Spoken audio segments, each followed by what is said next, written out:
I'm Ryan White. I'm the Senior Creative Director for Fossil Brand Watches. And I'm Revere Griffin. I'm the lead designer for Fossil Men's. Thank you for joining us today on episode 1 of Behind the Dial.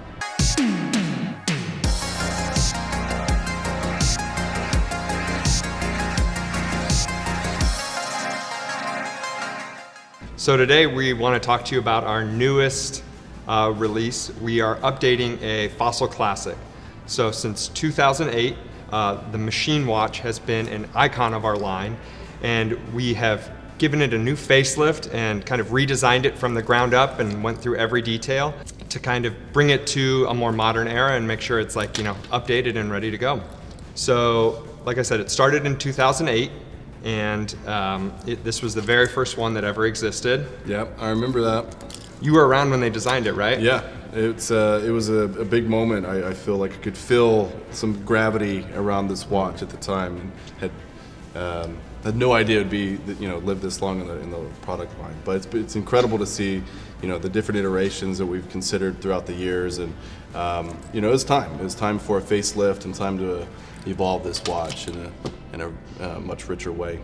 So what I've always liked about it, it's been one of my favorites since the beginning. It was the first watch I bought once I joined the team full time to represent the brand now that I was there. And it's always had two things that have really stood out to me. It is a little bit different case shape than you're used to seeing. It's kind of a cushion shape with a circular dial in the middle, and then it has a very obvious over-the-top textured top ring.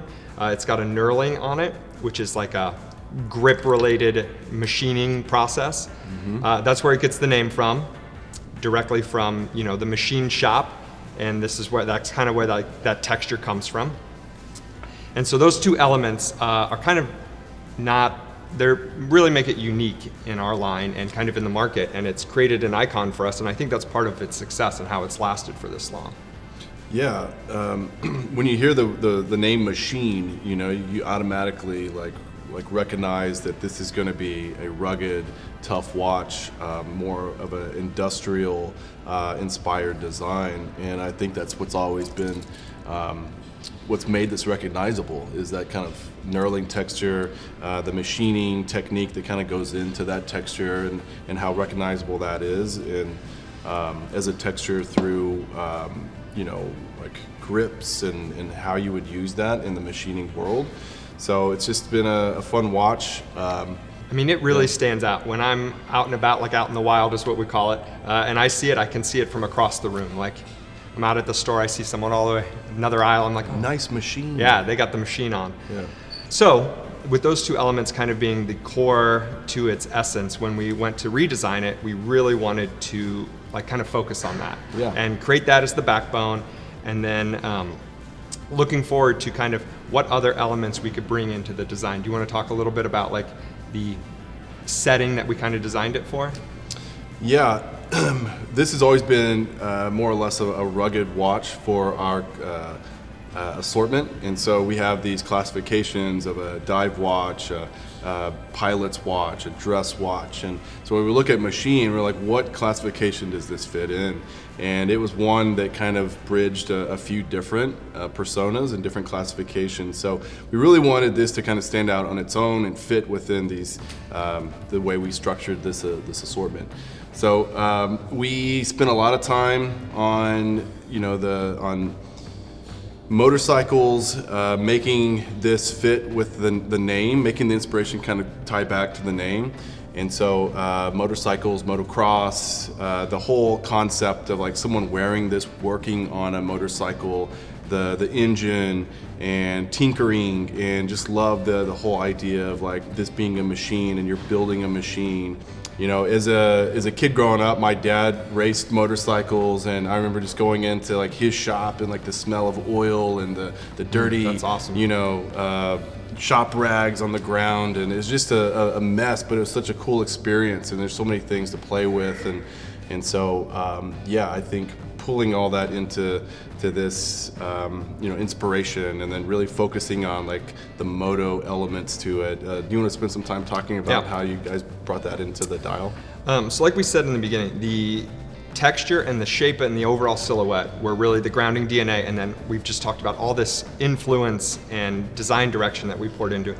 So as we kind of looked at the watch as a whole, we wanted to go through every kind of step from from the case and the bracelet and kind of reworking the proportions, making it a little bit more wearable. It was definitely, it was designed in the in the mid-aughts, and so it had a kind of chunkier aesthetic to it. So really refining it and bringing some of that like curvature from the outside of the case into the lugs, making sure the bracelet tapered, makes it a more wearable watch today.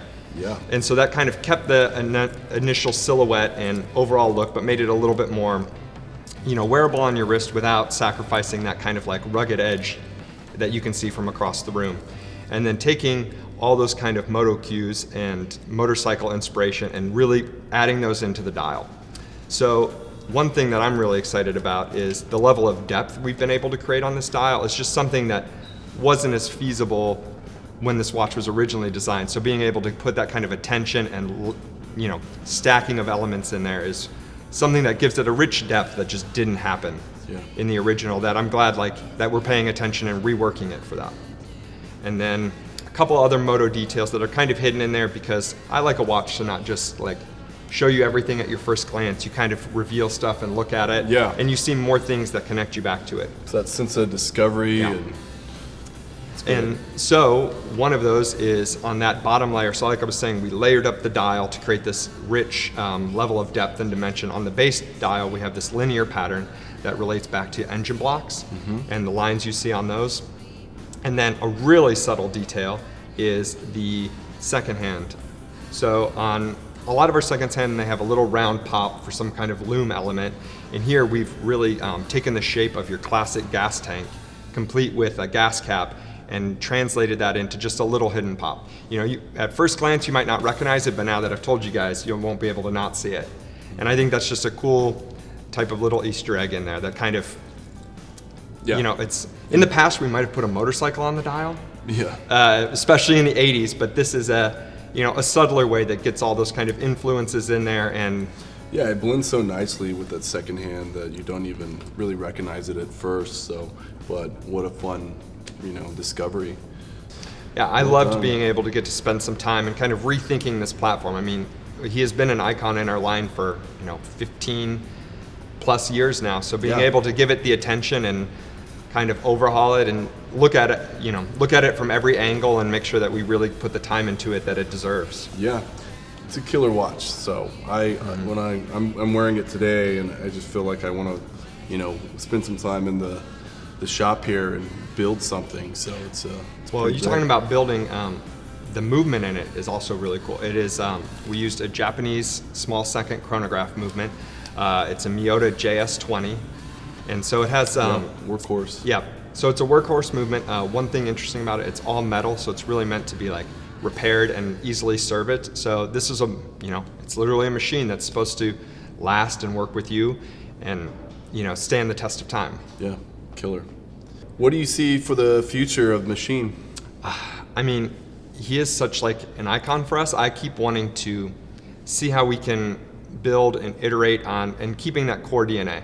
So, maybe we have different sizes. Maybe we look at different functions and features, because like you were saying earlier, it is a tool. So being able to build in some new level of function into it is always something that excites me, to bring a little extra life, a little bit more variation into what it's capable of doing. It's been in the line, 17 years, 15 plus, so hopefully it's around for 15 more, continues to be an icon for the brand, and we can continue to proliferate and have some fun with this platform. It's definitely an icon for us. So, well, great. Well, thanks for joining today. And, my pleasure. Hope to have you back, and we'll continue to have these moments we can discuss this amazing product and all the work that goes into it. It really means a lot. So yeah, I'm more than happy to talk about watch design anytime. Yeah, awesome.